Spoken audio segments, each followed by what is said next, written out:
Hi there, this is Kevin Patton with a brief audio introduction to episode number 63 of the A&P Professor Podcast, also known as TAPP Radio, an audio workout for teachers of human anatomy and physiology.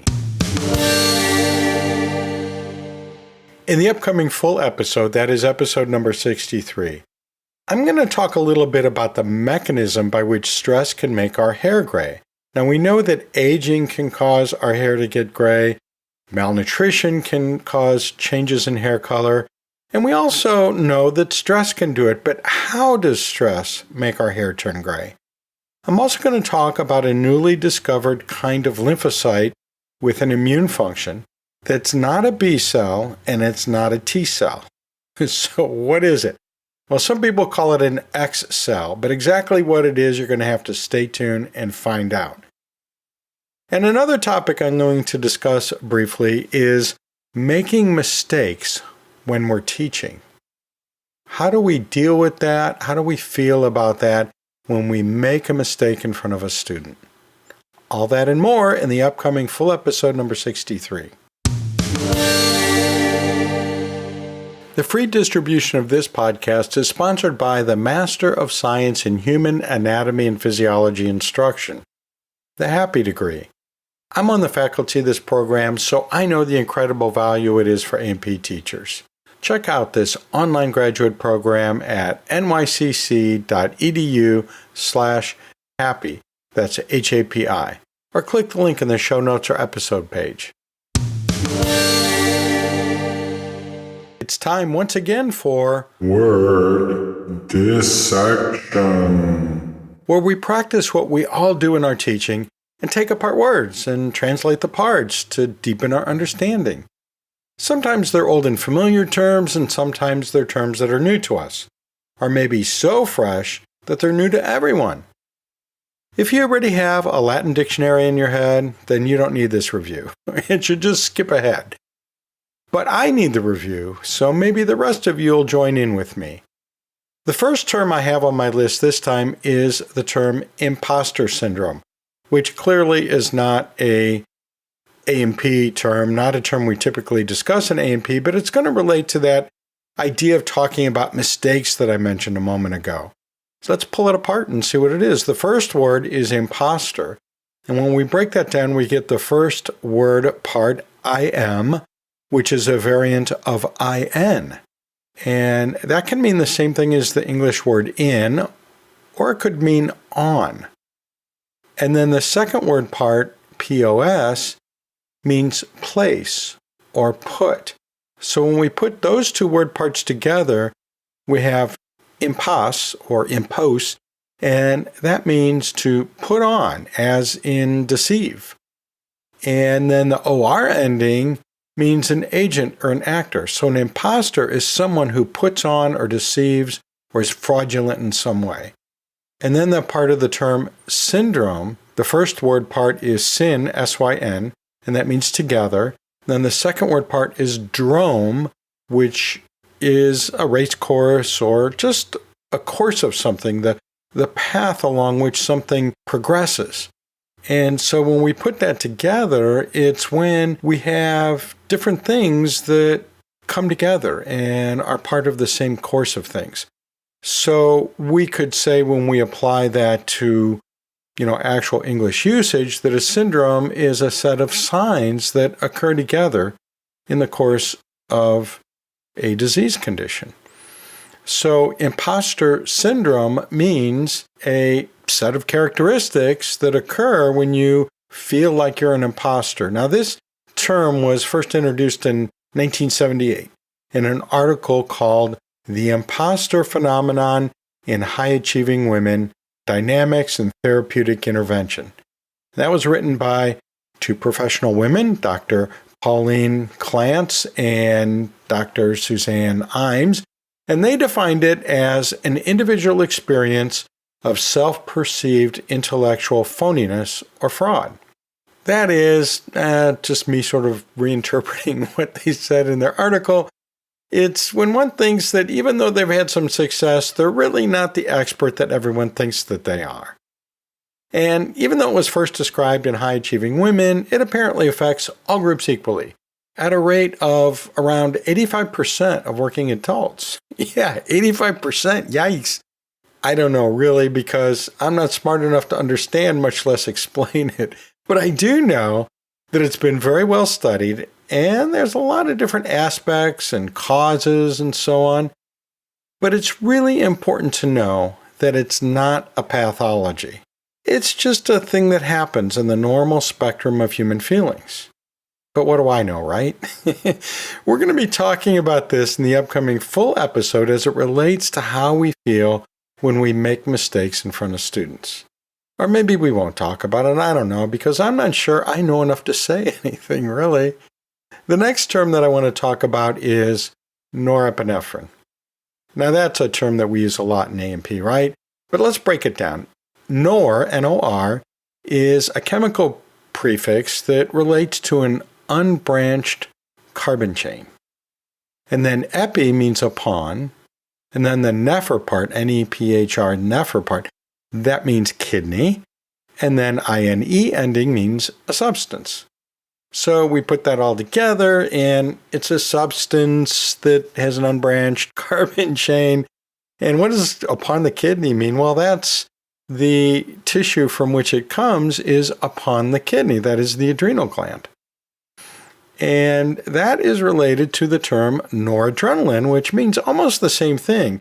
Add, in this case, well, we have nor, which is still that unbranched carbon chain. And then we have ad, which means toward or at.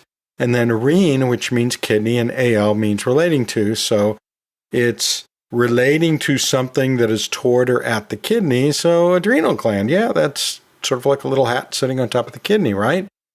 And the terms norepinephrine and noradrenaline are used interchangeably. Now, in the United States, it's more typical to use the term norepinephrine. Outside the United States, it's more typical to use the term noradrenaline or noradrenaline. But they refer to the same substance. This substance is produced by fibers called adrenergic fibers. So looking at that word, adrenergic, well, the adrenal part, we already know what that means because we just broke that down. But the urge or erg, E-R-G, means work, and the IC ending means relating to. So a fiber that is adrenergic works somehow related to the adrenal gland. That is, it's releasing a substance similar to what is released in the adrenal gland. And then melanin is a word that we use a lot in A&P. And breaking that down, we have melon, which means M-E-L-A-N, which means black. And then the I-N ending means substance. So melanin means a black substance. Now, what's tricky about this is that the melanins that were first given this name look black under certain lighting conditions and when packed together densely. But when you look very closely at them under, sunlight, they're actually very dark brown. So it's kind of a misleading name in a way. It means black stuff, literally, but it should be very dark brown stuff. And what's even more interesting about that, to me at least, is that there are two categories of melanins that we have in human skin and hair, and that is the eumelanins, and the EU prefix that goes on eumelanin means true. So literally, they are the true melanins. And what we mean by that is those are the melanins that we think of when we think of melanin, and that is this very dark brown or blackish pigment that's found in our skin.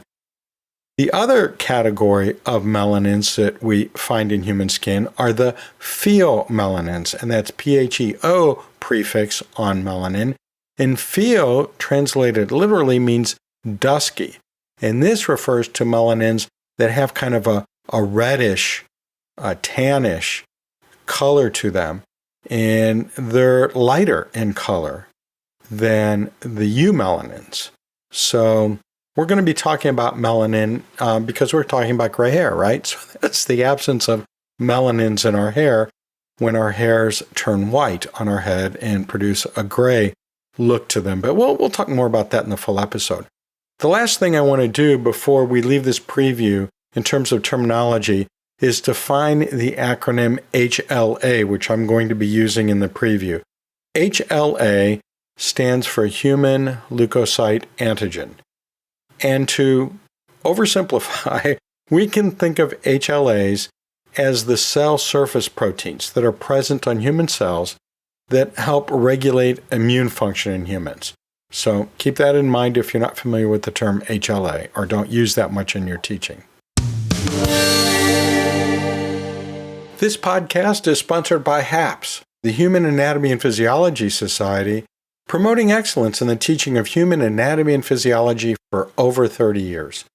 Go visit HAPS at theapprofessor.org/HAPS. That's HAPS.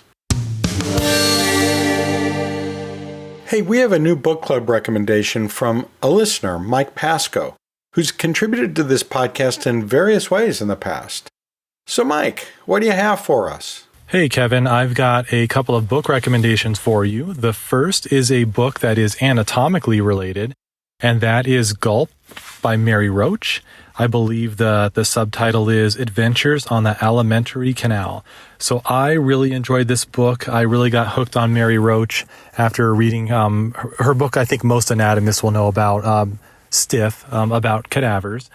And really with Adventures Along the Alimentary Canal, it's really interesting. There's a lot of really cool topics that she unpacks by talking to scientists that do a lot of research on these really interesting questions. It's really one of these types of books that is kind of put out there as the alimentary canal, the digestive system, digestive topics as being a bit taboo and things we don't really, we're not really encouraged to talk about. But it's a lot of fun to think about things that the book covers, like how much can you eat before your stomach bursts? Could a wine taster really tell the difference from a $10 bottle of wine to a $100 bottle? Can constipation kill you? Things like that. So it is written quite well. I really enjoyed going through it. A lot of really neat clinical correlates and pearls to include and to add into some of my teaching. And I just recommend that folks take a look. It's a pretty quick read or a quick listen if you're an audiobook subscriber. Well, thanks, Mike. Yeah, I'm a big fan of Mary Roach's writing too, so I'm glad to get this book club recommendation from you. By the way, Mike mentioned that he has 2 recommendations. This is the first one, and you'll hear about the second one, which is a way different kind of book, in an upcoming preview episode. In the meantime, I'll be sending Mike his $25 Amazon gift certificate as a thank you gift for submitting his recommendation. And I'm especially grateful that he recorded it as an audio file. That's more fun to listen to than hearing me repeat or rephrase a written message, right? Don't forget, anyone who sends in a recommendation for the A&P Professor Book Club is eligible to receive a $25 gift certificate, just like Mike, if I use it in the A&P Professor Book Club, which you can get to at theapprofessor.org/book club. Hey, you probably forgot about that survey that I've been taking that's part of my end of season debriefing. I'm asking you now to please take just a few minutes of your time to respond to that anonymous survey, because it's your experience as an individual listener that's important to me. Just go to theapprofessor.org/survey. And as always, thanks for your support. A searchable transcript and a captioned audiogram of this preview episode are funded by AAA, the American Association for Anatomy. You can find them at anatomy.org. Well, this is Kevin Patton signing off for now, and reminding you once again to keep your questions and comments coming. Why not call the podcast hotline right now at 1-833-LION-DEN. That's 1-833-546-6336. Or visit us at theapprofessor.org. And I'll see you down the road.